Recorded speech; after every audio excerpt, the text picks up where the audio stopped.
কি রে, তোর আবার কি হলো? তোর পাশে সাথে ঝামেলা করিস নাকি? ঝামেলা করে করতে যাবো? ঝামেলা করে ওদের সাথে পারবো নাকি?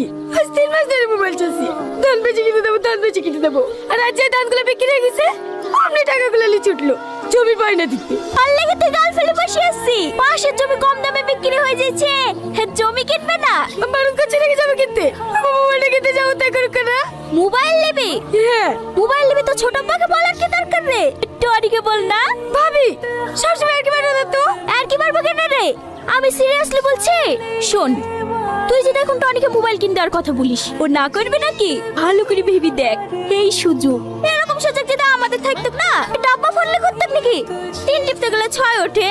আইফোন লে করতো, আইফোন। কিন্তু ভাবি ওকে তো আমি ভালোই বাসিনি, ওর সাথে আমার মোবাইল নিয়ে কি ঠিক হবে? বিশাল অন্যায় হবে, যাবজ্জীবন জেল হয়ে যেতেও পারে। কথা শুনে আর বাঁচিনি। ভাবি কি বলবো বল? তোর বান্ধবীর সাথে প্রতি মাসে মোবাইল চেঞ্জ করে, কোথায় পাই তুই বল? কোথায় পাবে আবার? বয়ফ্রেন্ডের সঙ্গে লেই। তাহলে ও কি সবাইকে ভালোবাসতে যায় নাকি? আগেকার মোবাইলটা ছোট বোনকে দে, নতুন বয়ফ্রেন্ডের সাথে একটা আইফোন নিল, আর তুই একটা মোবাইল নিতে কি ভেবে কুল পাচ্ছিনি? কিন্তু ভাবি পরে কিছু হবে না তো? তোর দ্বারা কিচ্ছু হবে না। ঠিক আছে ভাই, ঠিক আছে, দাও তোমার মোবাইলটা দাও, টনিকে ফোন লাগাই। লে। কি রে টনি, তুই এখনো ইট বসিস যে? তোর বন্ধুরা সেই সকাল 11টায় চলে গেছে, এত টাকা খাবে কে রে? হয়ে গেছে ভাই, 1000 মতন ওয়ান হয়ে গেছে, আর 2000 বই চলে যাবো।